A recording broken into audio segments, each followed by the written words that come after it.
श्रीमद्भागवतम स्कंद प्रथम अध्याय 17 कली को दंड तथा पुरस्कार श्लोक संख्या 12 शब्दार्थोत्तात्पर्य भक्तिवेदांत स्वामी प्रभुपाद। को वृश्चत्तवपादां स्त्रीं सौरभेय चतुष्पद मा भुवंस्पादशाराष्ट्रे राज्ञां कृष्णानुवर्तिनाम्। कहा वह कौन है? अवृश्चत काट लिया, तव तुम्हारे, पादान पावों को, तीन सौरभेय हे सुरभि पुत्र, चतुःपद चौपाए हो, माँ कभी नहीं, भुवन ऐसा हुआ है, त्वादृशः जैसे कि तुम हो, राष्ट्रे राज्य में, राजनाम राजाओं के, कृष्ण अनुवर्तिनाम पूर्ण पुरुषोत्तम भगवान श्री कृष्ण के आदेशों का पालन करने वाले। अनुवाद। उन्होंने यानी महाराज परीक्षित ने बैल को बारंबार संबोधित करते हुए इस तरह पूछा, हे सुरभि पुत्र, तुम्हारे 3 पांवों को किसने काट लिया है? उन राजाओं के राज्य में जो पूर्ण पुरुषोत्तम भगवान कृष्ण के नियमों के आज्ञाकारी है, तुम्हारे समान दुखी कोई नहीं है।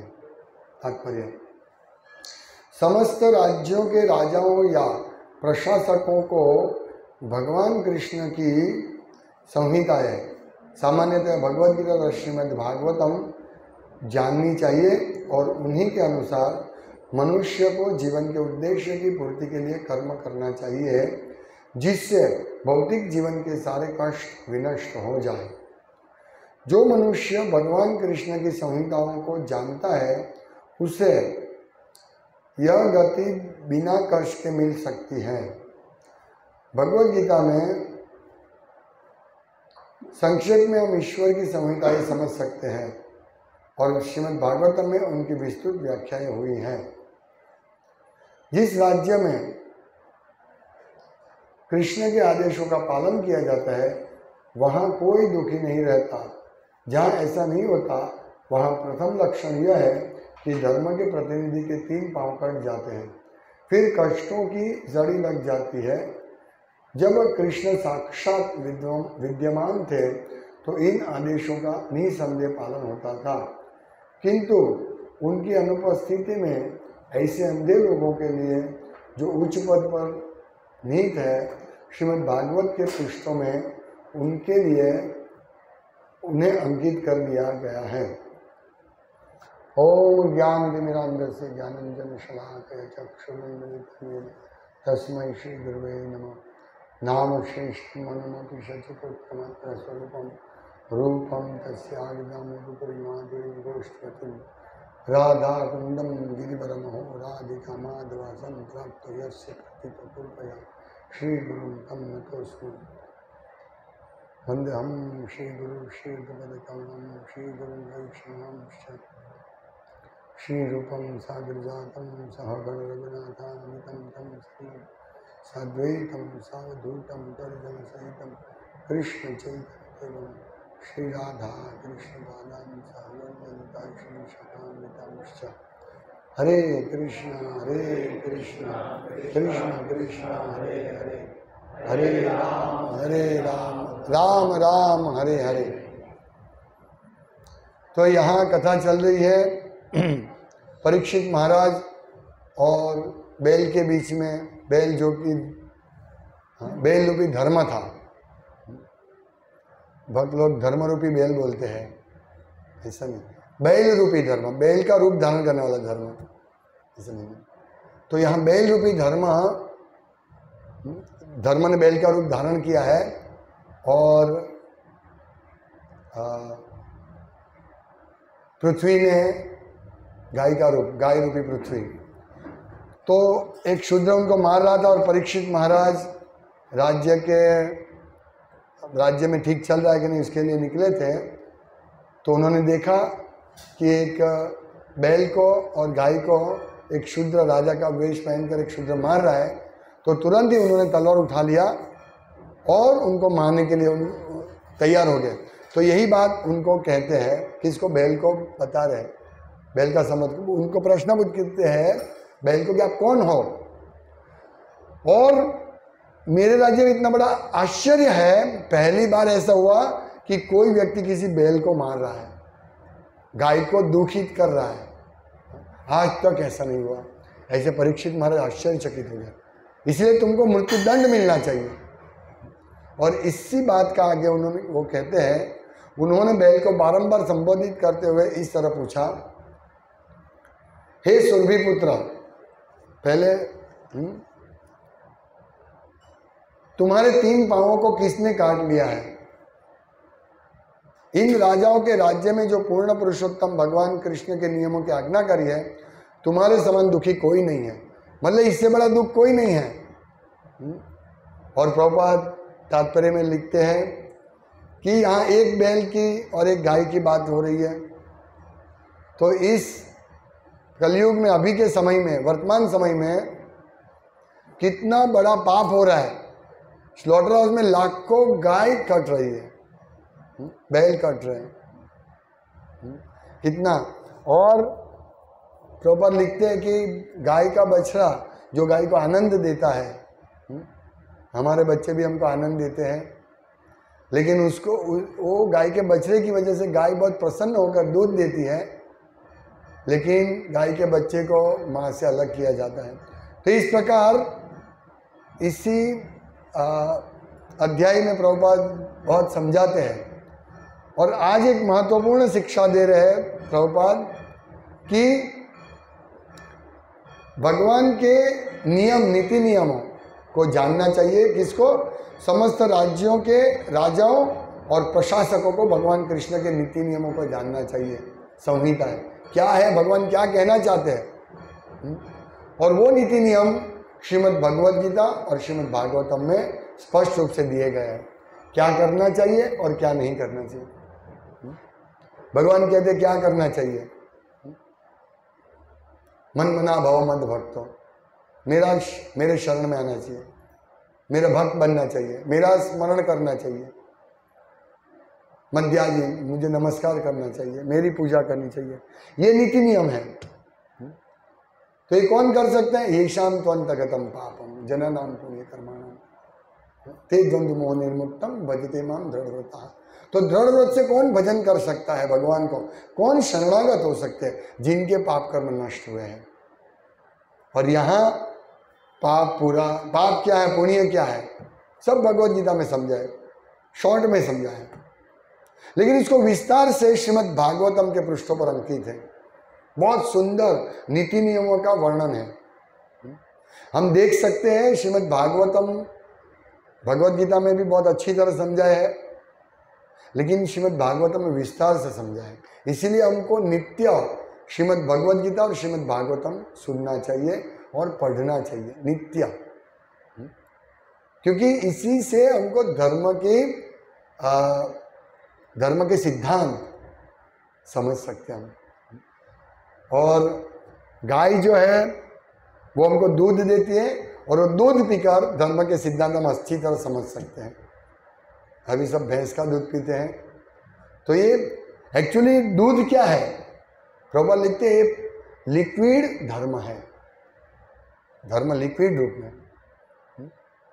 तो सोचिए दूध कितना महत्वपूर्ण है, और इसको पीते हैं हम सब वैष्णव, इसको पीते हैं, इससे हमारा बुद्धि प्रखर डेवलप होती है। कल हमने बताया डल हेडेड लोग मांस खाते हैं, उनको गाय की हत्या होती है, उनको कुछ फर्क नहीं पड़ता।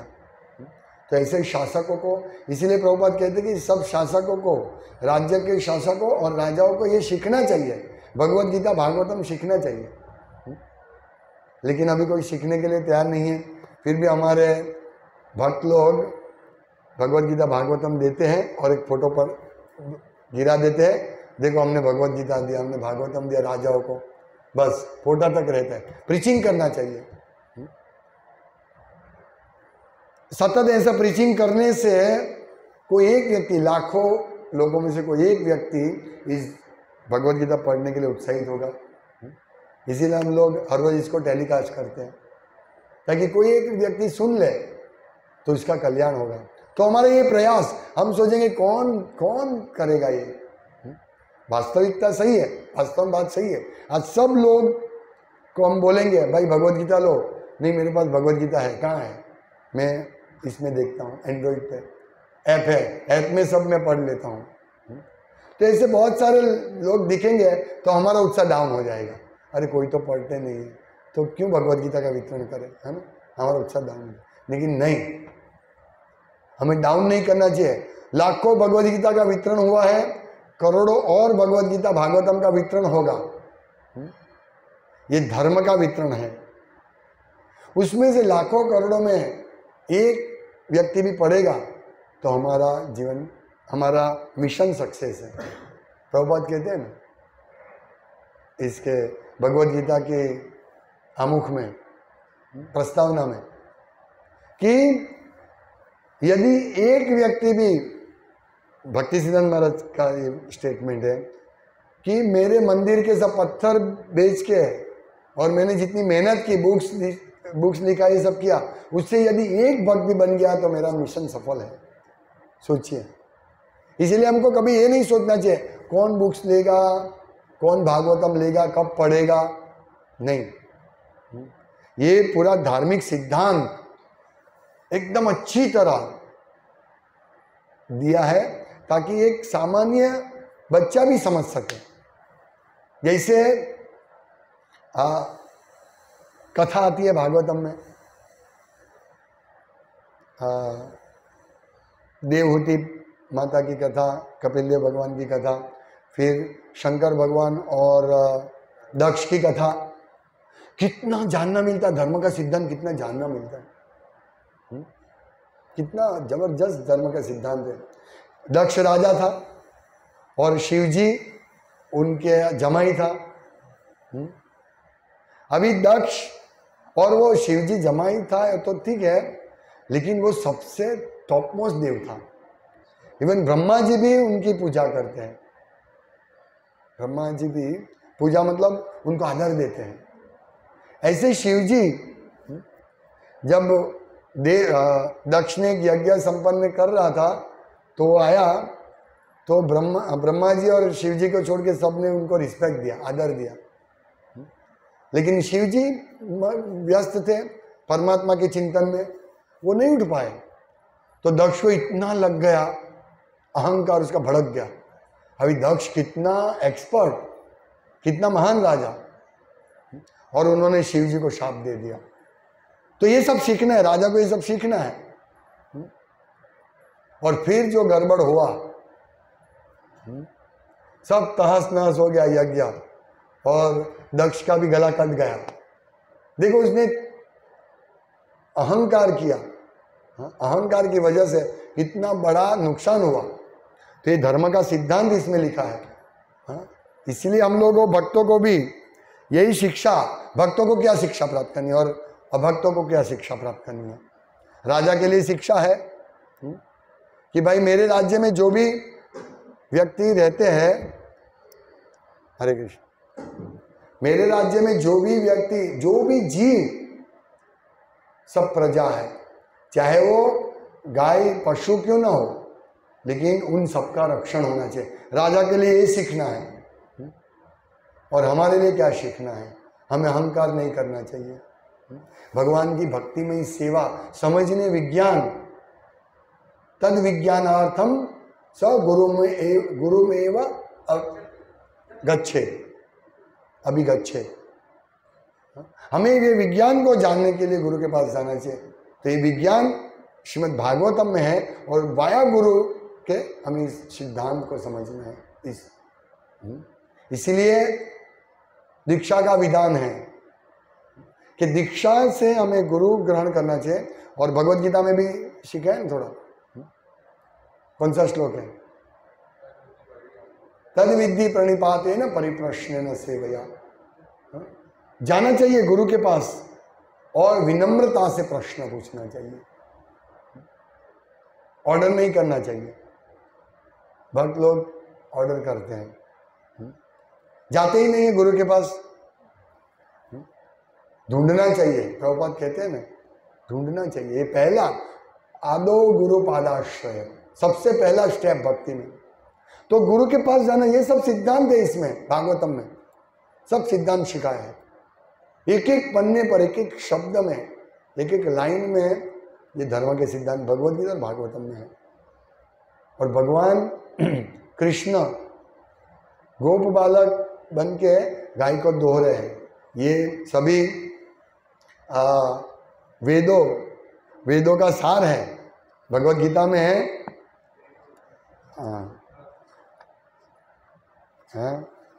ये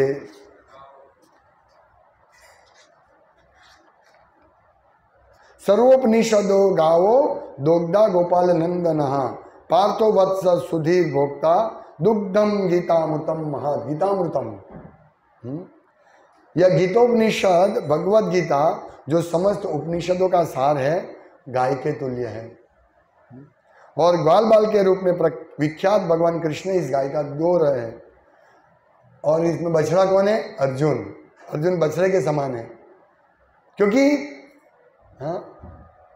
अर्जुन की वजह से भगवान दोहन कर रहे हैं, अर्जुन की वजह से। और सारे विद्वान तथा शुद्ध भक्त भगवद गीता के अमृतमय दूध का पान करने वाले हैं। विद्वान, ये संहिता किसके लिए? विद्वानों के लिए है। हाँ, राजविद्या राजगुह्यम पवित्रम इदम उत्तमम, ये राजविद्या है। ऐसा बोला जाता है, बेसिक है भगवद गीता, लेकिन फिर भी ये राजविद्या है, ये ज्ञान। राजविद्या राजगुह्यम पवित्रम, पवित्र है, और उत्तमम, उत्तमम यानी तीनों गुणों से ऊपर, दिव्य, उत्तमम। प्रत्यक्षावगमम धर्म्यम सुसुखम कर्तुम अव्ययम, ये प्रत्यक्ष धर्म का रूप है। और प्रत्यक्ष रूप से हम प्रैक्टिकली हम इसको समझ सकते हैं, इस धर्म के ज्ञान को। और क्या प्रदान करते हैं? सुसुखम कर्तुम अव्ययम, सुसुख प्रदान करता है, ये अव्यय है। कितनी बड़ी बात है ये। भगवद गीता पढ़ना कोई सामान्य बात है? अव्ययम और सुसुख प्रदान करते हैं। लेकिन हम सब लोग भगवद गीता भागवतम को छोड़कर, भक्त लोग, ये अभक्तों ने तो छोड़ ही दिया है। लाल कपड़े में मंदिर में ऊपर रख देते हैं, धूल मिट्टी कितना भी हो जाए। हाँ, हमारे घर में है भगवद गीता, लाल कपड़े में हम पूजा करते हैं, धूल स्वाहा, धूल से पूजा करते हैं। इसीलिए हम लोगों को प्रतिदिन ये धर्म, ये जो भगवान ने दोहन किया है, उसका दूध को पीना चाहिए। लेकिन हम लोग ज़्यादातर व्यस्त रहते हैं अपने बिजनेस में, कार्य में, और सब कार्य में व्यस्त रहते हैं। ये दूध पीने का टाइम नहीं है ना? दूध लो, हर रोज शाम को रात को दूध पीना चाहिए, लेकिन हमारे पास समय नहीं है। सो जाओ, ऐसे ही सो जाते हैं हम। इसीलिए ये धर्म के सिद्धांत को समझना है। और दूसरे पैराग्राफ में तात्पर्य में प्रभुपाद लिख रहे हैं कि जिस राज्य में कृष्ण के आदेशों का पालन किया जाता है, वहां कोई दुखी नहीं रहता। ये महत्वपूर्ण पॉइंट है कि कृष्ण के आदेशों का पालन, लोग सब आदेशों का पालन करते हैं लेकिन दुखी रहते हैं। लेकिन जहां ऐसा नहीं होता, प्रभुपाद लिखते हैं, वहां प्रथम लक्षण यह है कि धर्म के प्रतिनिधि के 3 पांव कट जाते हैं, फिर कष्टों की जड़ी लग जाती है। तो मूल कष्टों का कारण क्या है? धर्म समझते नहीं लोग और इसका पालन नहीं करते। यदि लोग भगवद गीता का अक्षरशः पालन करेंगे तो प्रभुपाद लिखते हैं कि वहाँ वो राज्य सुख और समृद्धि में होगा, उस राज्य में सभी कष्ट दूर हो जाएंगे। और जहाँ इस नियमों का पालन नहीं होता है, वहाँ तुरंत कष्ट आ जाते हैं। तुरंत यहाँ लिखा है, वहाँ कष्टों की जड़ी लग जाती है। एक कष्ट नहीं, दूसरा, तीसरा, अनेक कष्ट आते हैं।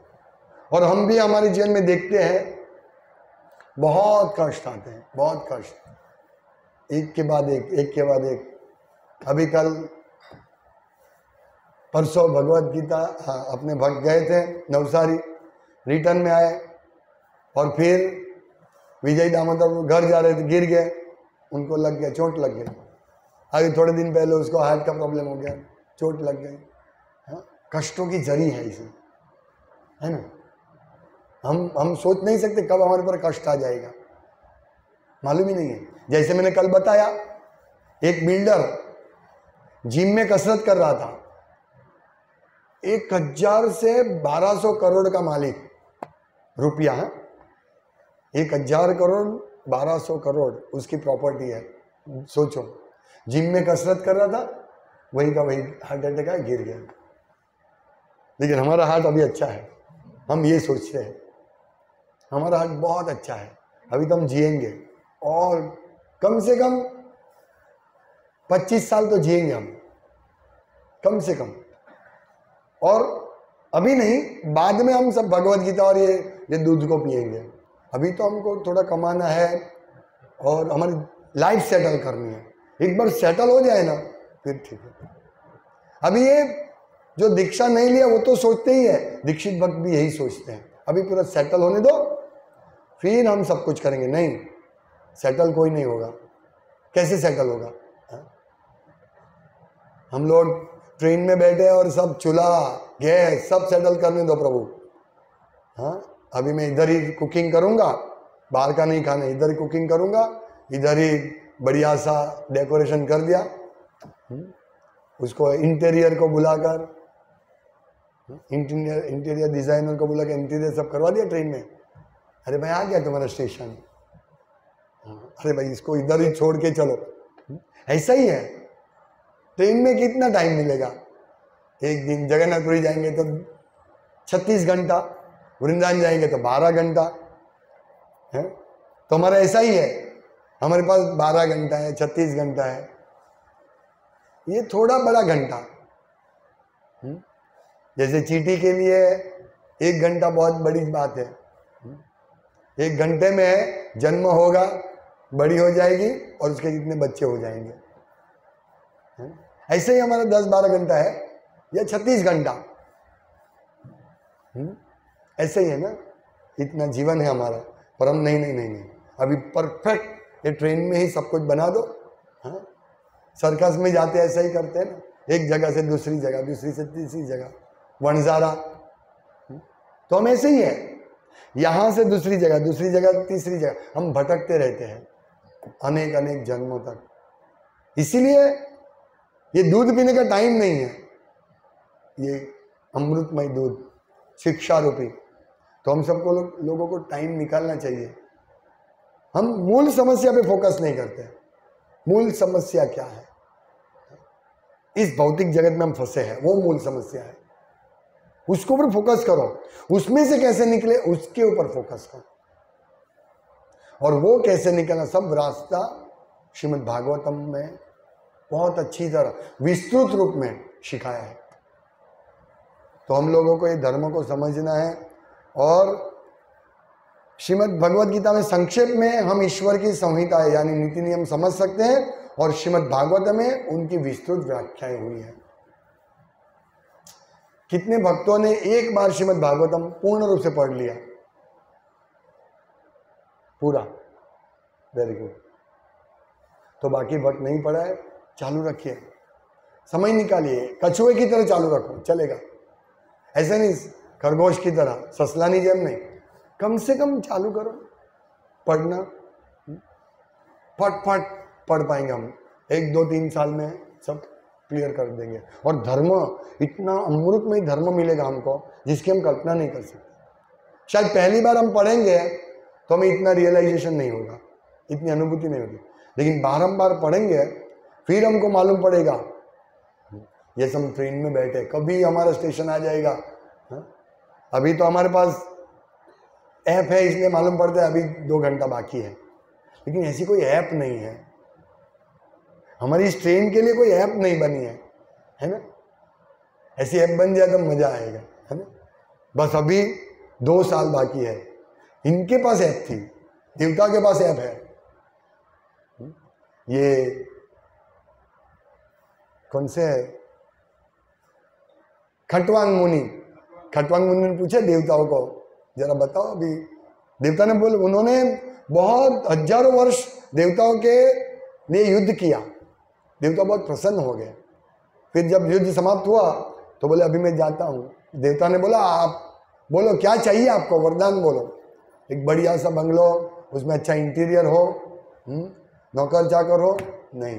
खट्वांग मुनि ने पहला बोला कितना समय मेरा आयुष्य का बाकी है, बोला एक क्षण बाकी है, जल्दी मुझे तुरंत भारत देश में यमुना के तट पर ले जाओ, गंगा के किनारे ले जाओ। और वो वहाँ गए, उन्होंने भगवान में अपना ध्यान किया। वो भक्ति ही थे, ऐसा नहीं एक लास्ट सेकंड मोमेंट में, वो भक्ति थे। उन्होंने ध्यान किया और देवताओं के सामने वो वैकुंठ जा रहे हैं। उनके पास ऐप फायदा लिया, हमारे पास कोई ऐप ऐसी नहीं है। कोई बनाएगा ऐप, लेकिन हमें ऐप की आवश्यकता नहीं है, क्योंकि हमारे पास टाइम मालूम है हमको। जैसे हम वृंदावन जाएंगे सुबह 7 बजे हम वृंदावन पहुंच जाएंगे, है ना, ये हमको मालूम है। इसी प्रकार भक्तों को मालूम है कि बहुत कम समय में हमें हमारी ट्रेन हमारे स्टेशन आ जाएगा, बहुत कम समय में, क्योंकि ये कोई ज़्यादा समय नहीं है। 20, 25, 50 साल कुछ नहीं है। कितने लोग आए, साम्राज्य बनाने का कोशिश किया, नेपोलियन, हिटलर, कितने लोग आए, सब इतिहास में चले गए, इतिहास के पन्ने पर। क्या नाम था उनका, अभी तो उसका नाम भी चला गया। ये वो एक था ना, अभी 2-4 साल पहले उनका, ये बाबा साहेब,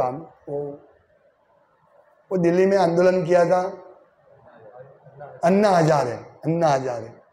अभी कोई इसको याद भी नहीं करता है अन्ना हजारे का। उस टाइम मैं और रामगिरधर को डिस्कस कर रहे थे, उन्होंने एक आर्टिकल लिखा था, बोला प्रभु ये पढ़ लो ना, क्योंकि अन्ना हजारे का उस टाइम आप विरोध में नहीं बोल सकते। ये अभी जो शासक है उसके विरोध में आप नहीं बोल सकते, ऐसा उसका प्रभाव था।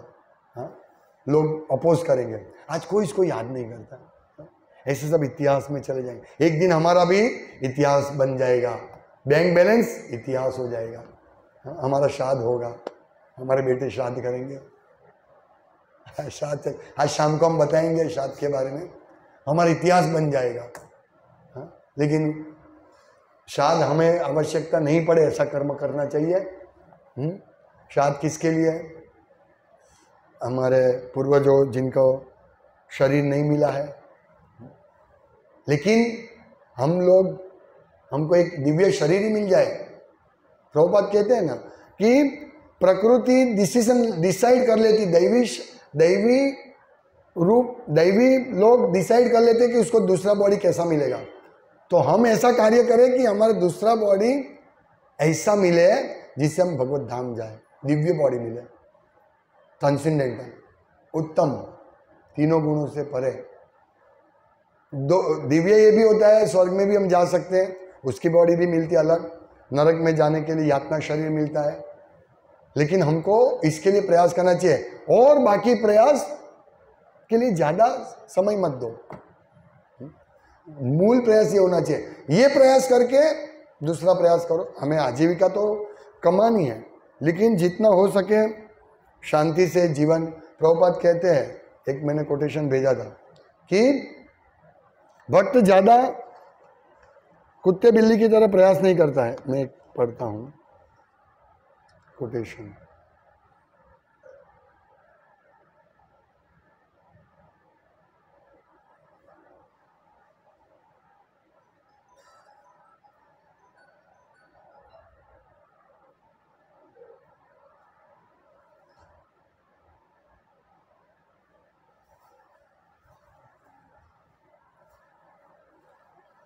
वो हो गया।